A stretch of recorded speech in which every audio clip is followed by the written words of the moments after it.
For the last couple of weeks, I have been thinking to myself, why do still people struggle to lose weight? Is it because we don't have enough information out there? Or is it because the information is wrong? And after doing tons and tons of research, I have come to the conclusion that most of you people are lazy pieces of shit.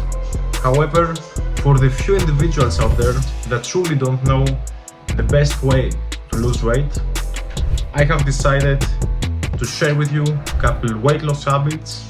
And because I know that you can't concentrate more than 5 seconds because you have been watching TikTok videos for the past 5 years, I'm gonna be ranking them in the popular weight loss tier list. So as always guys, without further ado, let's get started. Alright, this is going to be somewhat of a longer video. I have really taken a lot of weight loss habits out there, which I believe are the most popular. And as I said before, I'm going to be ranking them from top to worst. So the first habit I will start with is weightlifting. And in my opinion, this habit deserves an immediate spot in the S tier. Now I know you might be wondering why I rank it so highly, considering its primary focus is building muscle. And yeah, that's true, but what most people don't understand is that whenever you're building your muscle mass, what you're doing is also increasing your resting metabolic rate. So let's say, for example, you have a twin brother or a twin sister and you weigh the same weight, but the one person has mainly body fat and the other person has mostly muscle mass. The person with the muscle mass will burn more calories even though you might be doing the same activities. So let's say each of you is walking 2 hours per day, you're going shopping, you're working. The person with the muscle mass will burn a couple hundred calories more throughout the day just because muscle mass requires more energy to move compared to fat.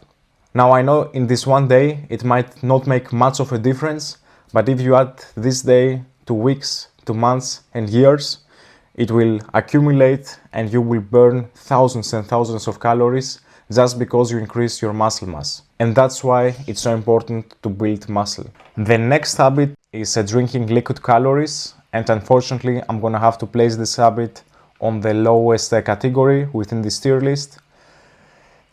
First of all, most of the smoothies and shakes you get out there are mostly unhealthy and contain tons of sugar.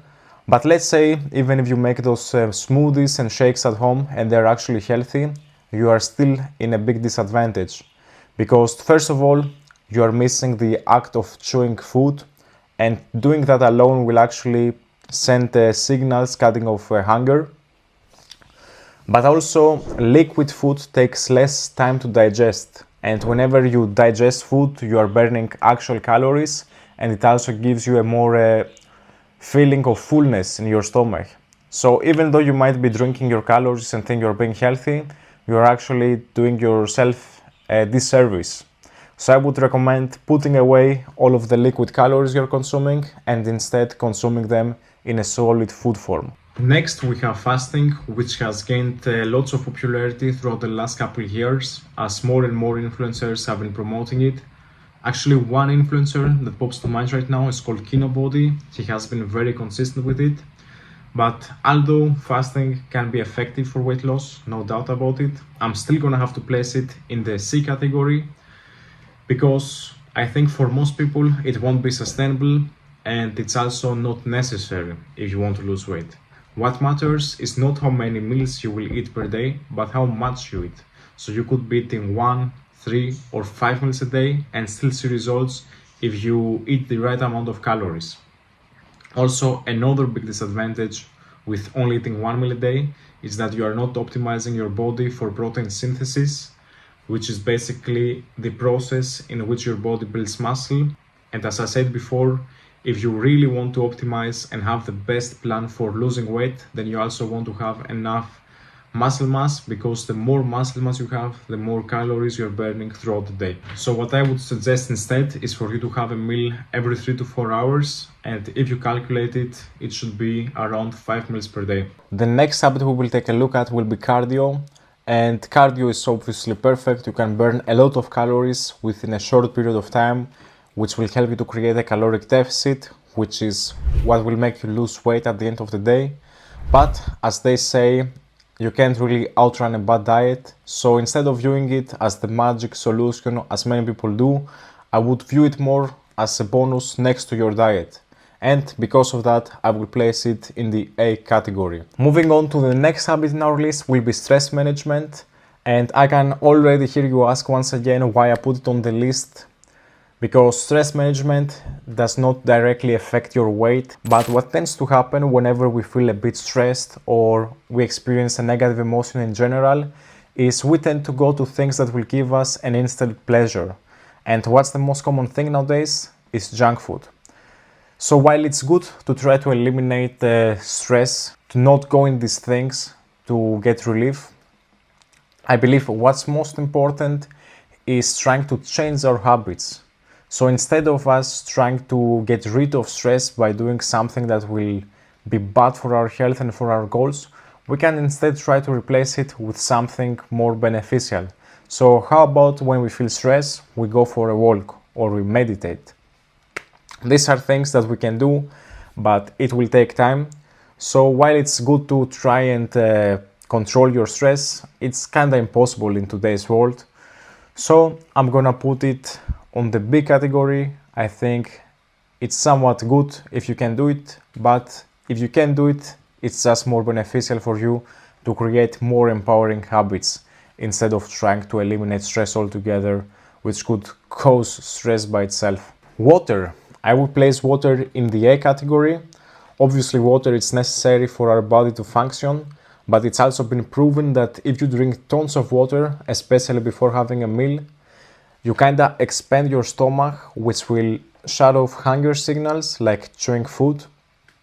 And by doing that, it's been proven that you can reduce food intake anywhere between 10 to 20%. So the more water you drink, the better. And I think this is something that anyone can easily do. Let's continue with fat burners. Now, in my opinion, fat burners will make little to no change, if at all. But there are basically two different types of fat burners. There is one that suppresses your appetite, and then there is the other one that kind of increases your energy, so you move more throughout the day. In my opinion, there is no really a way to track how many calories you will be burning extra by using them, but if I had to take a guess, it will be less than 100 calories per day. So in my opinion, you should just not take them and save your money for something different. You are better off doing a couple thousand extra steps per day and not use them at all. Now, I'm not gonna place them on the lowest category because again, maybe you can benefit from burning a couple few extra calories per day. So I'm gonna place them in the C category. That's an interesting one. Drinking apple cider vinegar. Yeah, that's all I'm gonna say about that one. Coming up next, we have tracking calories. Now, this is the single most important thing in this list. You could literally ignore everything else that I have talked about so far, but if you really stick to the calories that will keep you in a deficit, then you could ignore everything else for real and you would still lose weight. So, because of that, I'm placing tracking calories in the S tier. There is not much else to say. Now, let's take a look at meal prepping. And I believe for a lot of you guys out there, meal planning could be a game changer, but not for the actual typical reasons you might think. So by meal prepping your meals, you are kinda making a subconscious contract with yourself that you will kinda follow through with it. Because we human beings actually tend to value things more whenever we invest in them. So if you actually take a couple hours of your day to prepare all of those meals, you are more likely to follow through instead of saying one day fuck it and go grab a burger. So obviously it's a preference. I know some people prefer to cook the meals at the same day so they are freshly cooked. So because of that, I'm gonna put it on the B category. But again, for some of you, this could make a big difference in your weight loss journey. We will be continuing with the habit of doing 10k steps per day. On average, most people take around 5k steps per day, and in my opinion, if you ask me, it's fairly easy to increase that step count by doing simple changes in your habits. For example, taking the stairs instead of being a lazy human being and taking the elevator, or going to walk to the grocery store instead of taking your car. And over time, this couple extra 1,000 steps per day could result in you burning thousands and thousands of calories. It might not seem like much in that one day, but again, you have to always look things from a long-term perspective. Over the months, over the years, those thousands of steps will result in thousands of calories, and those thousands of calories will result in you losing tons and tons of kilos or pounds, depending on where you're watching this from. And so because of how simple that is, I'm gonna place taking 10k steps per day in the A category. And the next one will be journaling, which also means tracking your results. And I personally think this is something that is crucial for someone to lose weight. In my opinion, why most people quit is because they don't see the results fast enough. And with everything you do in life, of course, there will be times where your mind will start playing games with you. You might think things like, why am I even doing this? I'm not sure if I'm seeing results. What if I'm wasting time? But if you're somebody that has been journaling, you can compare old photos of yourself, old weight reports, and see where you stand now compared to these old reports of maybe a couple of weeks ago or maybe a couple of months ago. And this is what will give you motivation to keep pushing and not to get stuck in these dark times where you want to quit. So because of that, I believe journaling is crucial, and I'm gonna have to place it in the S tier. Tracking macros, the obsession of humanity. But for real, some people really obsess about tracking macros, and I never understood why. I always focused on being on a caloric deficit and making sure I eat enough protein, because I needed protein to rebuild the muscle, and also protein is the only macro that will give you the most feeling of fullness in your stomach. It also takes more time to digest, meaning you will also burn more calories throughout the digestion process. But when it comes to losing weight, it doesn't really matter what the breakdown is. If you eat more fats than carbs, or if you eat more carbs than fats, and you stay in a caloric deficit, you will still lose weight. So I wouldn't worry too much about the macros. Just make sure you eat enough protein and you're good to go. So because I don't have to worry, you don't have to worry, and nobody has to worry, I'm gonna place tracking macros on the C category next to the fat burners.